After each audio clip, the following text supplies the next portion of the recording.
Hey, it's Lou, and welcome back to Shade. It's been a while. I'm excited to share with you today Shade Shorts, the first in a series of short conversations that I've been enjoying in between the main seasons of the show. You'll hear my behind-the-scenes chats with Black radical art practitioners whose work both has the ability to heal and positively affect social justice change. And for the next few shorts, I'll be in conversation with the editors responsible for the most progressive and provocative independent art and culture journals. Now, you all know that my conversations usually go in deep into my guests' work, but we're busy and overwhelmed with information, especially now. So I'm going to keep these chats snappy and then provide you with the signpost to my guests' inspiring work. I know that you'll want to take it from there at the end of the conversation by following the links provided in the podcast description. Today, I'm delighted to say that my chat is with editor-in-chief and founder of the Photographer's Green Book, Jay Simple. If you haven't come across this resource, let me tell you a little bit about its roots. Between 1936 and 66, the Negro Motorist Green Book was a list of safe places for Black people during their travels throughout segregated America. The Photographer's Green Book in that tradition is a list of resources to navigate the photographic community, which has historically denied the voices of those other than predominantly white cis male artists. Inclusion, diversity, equity, and advocacy are the core principles of the Photographer's Green Book, which guide the questions they ask and the resources they build. So let's dive into my conversation with Jay Simple.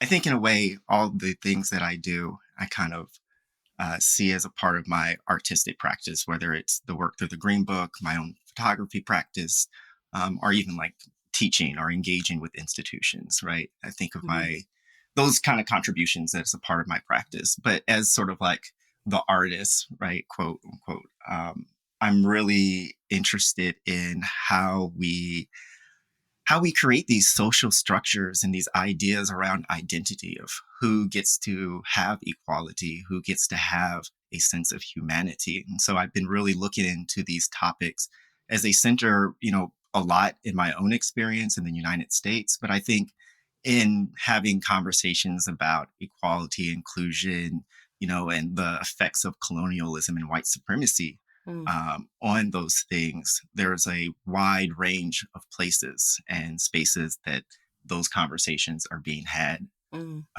More recently, I've been working on a project titled Exodus Home, which looks at the Great Migration, right, where between, the early 20th century, right, until the 1970s, 1960s, late 1960s, millions of people fled the violence of the South to northern states in the United States. And I was thinking about the way in which those descendants of those that were escaping the violence of Jim Crow, right, and racism in, the South escaped to the North, but their descendants now are facing violence from both the state and people who espouse these white supremacist ideologies. And so I moved from Philadelphia to Farmville, Virginia, where I was making the work. And it was kind of interesting because W.E.B. Du Bois, when he was writing The Philadelphia Negro, found out about Farmville, Virginia, and went there and did a study. And so it was interesting that he was doing a study in these early days of the Great Migration about Farmville and was from Philadelphia, where I was from. And so there's this serendipitous connection in the work to these experiences of migration that I was really interested in diving into. And so it's a series of photographs, self-portraits, sculptures, mixed media, and such. So I guess that work really kind of coincided very directly, right, with the Photographer's Green Book and the creation of that, because the Negro Motorist Green Book was a resource that these migrants would have been using to travel as they were going north or they were, returning south for visiting family and, functions and such. So I think that the work that I do as an artist and the work that I do through the Green Book has this interesting synergy in sort of the approaches that I take, but then also the histories that I'm looking at. Mm, that's amazing. That's really interesting that you quoted Du Bois as an influence there, because I think it was when he was there that he created those data visualization, Hmm. amazing illustrations that focused on migration and so many other things. And how did you take the first steps in terms of beginning to develop the original idea that meets the needs of the audience, of photographers working today? Yeah, I mean, the original where I think the Green Book is now, and then where it kind of started, has Mm, been a very much an organic growth. So I think when I first imagined making the Green Book, was a moment, I think within the field of photography in the United States, a lot of conversation was being had about inclusivity and representation. And this arose a lot out of the general calls for um, equality, right, and humanity for Black people within the United States that kind of surfaced during COVID and the consistent murdering of mhm, Black people by agents of the government. mm, And in those moments, we were all trying to figure out, I think, how can we contribute something to that struggle within the field of photography, right? And so I see, the images that we see on the news, the images that we see in the galleries and such are heavily influenced by the field of photography and image making. mm, And as we're looking at those things, we need critical dialogue around it, but we also need institutions that can foster that kind of conversation. And so I've been living my, career always trying to find these organizations, right? And sometimes it's, you just get on Google and you just try to, Instagram, wherever you can find, you try to collect, those places that you know about. But mhm, I thought about how easy it was for me to find predominantly white institutions through, their proliferation, that it wasn't the same for organizations that were trying to battle against it sometimes. And so I wanted to create at the very beginning just a list of those organizations that we didn't have to necessarily fight for representation or to remove this degree of fetishization that happens around our images and our production of it. And that was the sort of impetus, was like, let's make a list. Let's see how many organizations that we can pull together that we don't have to search for it. Right. yeah, And, I think it's a good thing for people who are already involved in photography. But, the original really idea was for folks that are young that don't know about, these networks and resources. Cause I was mhm, one of those type of students. I was one of those type of young photographers that didn't know where to go to and mm, had to deal with a lot of bad experiences in places that I would find myself in. And so I mm, want to try to minimize that for other people as well as myself. The Green Book and its central idea is naturally collaborative, yeah, right? So it's all about bringing other people in. So while I think that, I may have signed up for the Instagram account that was originally there, but the list is nothing without the contributions and work of others. mhm, And so that level of collaboration has been central from when I started it. And so, the first collaborator that I worked with was Sydney, who's the editor right now. And the work that she came in doing was, she sent me a message on Instagram. It was like, hey, I want to make a reading list. And mhm, so we talked about how we could open up, the Green Book space, which was really in its infancy, and make a resource for people that was beyond just this list of organizations, but it was like, hey, here are some readings, here's some things that you can engage in mm, that can actively insert you into this conversation, right? That was really sprouting in that moment. And then it's been a mixture of organic sort of connections from making that community.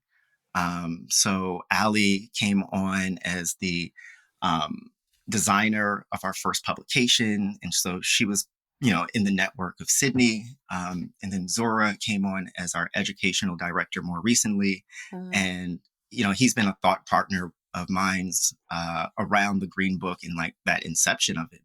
Those mhm, early days, we were really kind of in conversation with a whole other list of community members as well. So even coming up with the idea was based off of conversations I was having. So I think that, sometimes you can have a face of a thing yeah, yeah, and it looks like that person is doing something. But I think very much the community and what the Green Book is based off of everyone else's hard labor and work. Yeah, yeah, yeah.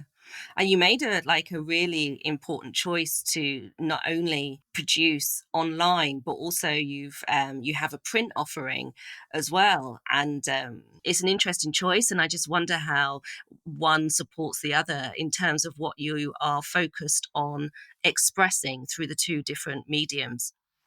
Yeah, I think I imagine, the publication was a way for us to create a resource and to make statements in a way, right? I think that the book is organized as an educational resource that really looks at different ways that people are thinking about their community and their practice, Mm, right? In terms of anti colonial and more expansive views that center the global majority as the mode of knowledge production.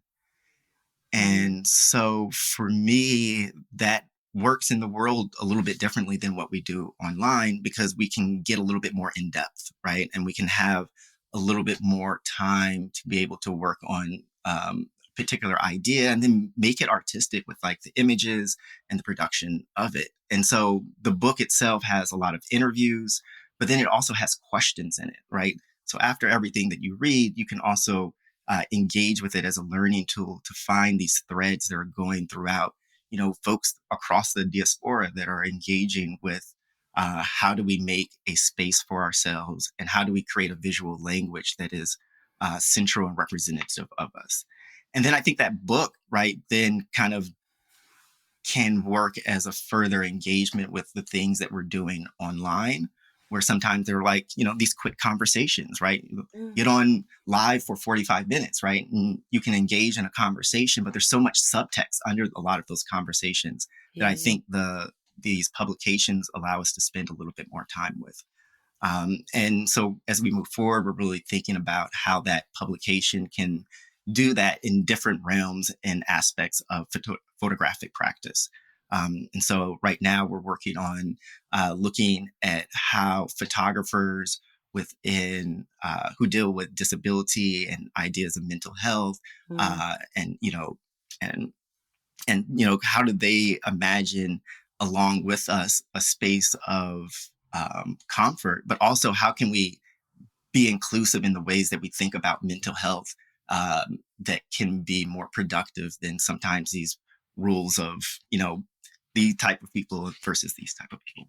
mm, mhm. And we're all dealing with issues of mental health all the time, regardless if we want to discuss it or not. With the publication, we've been doing calls for essays Mm. for contributors to bring, some aspects of their own practice and interest in this sort of idea and have that contribution. And then I think, we're just open to hearing from folks. So, Mhm. people send an email and they'll be like, oh, I'm working on, XY project. And we'll sit down and we'll meet with them and discuss, their project and the ways that we can insert that into the green book. So I suggest, send a DM or Yeah, yeah. an email if you have a project. And I think we're always open to finding out how can we use this platform to support, different voices. But then also I think through the network that we have, it's like, oh, hey, from doing this work, I know of X, Y, and Z, and they may also be able to be a form of support for you. Mm, So I mhm. think those conversations are always welcome. I love that. It's like open doors, and I'm really interested, like, to hear. Well, actually, I want to pass the baton to you, really. So, what other journals do you go to? I mean, in one way, it's a hard question to It ask because really is. I get the fun ability that like on the Green Book listing, we only follow the organizations that are a part of the list, Yeah. and so I just have this back end of being able to just have the infinite scroll of Yeah. like all of these organizations that I love and really want to support. So I would say one answer is like the non-answer, which is like I would suggest everyone to go just look at the list because they're all amazing. Right, right, right, right, right. But I think one person that I'm thinking of, or not person, but a collective Mm, of artists that was featured in um, Green Book Volume One publication with Shasha Movies, and mhm. they're a collection are a collective of artists that put together the streaming service for Southwest Asian and North African cinema. And I think the way that they're engaging with curating the conversation and how it's presented to the public, but then also how they are inserting a conversation into an industry and taking a level of their own agency and putting that into this great platform. So I think they're doing some wonderful things there. And then also I've been working with another organization out in New Orleans, a Black Creatives Guide, and they're doing these interventions into institutions by creating conversations, by training not docents, but conversation starters that bring in community members and create a space that feels comfortable within the museum to have conversations around representation, art, and such. And they're doing some really good stuff too. Amazing. Thank you so much for taking the time to talk about your work at the Photographer's Green Book. So much respect to you for creating it and continuing this work. So thank you, Jay. It's been an absolute pleasure. Thank you as well. Glad to have been here.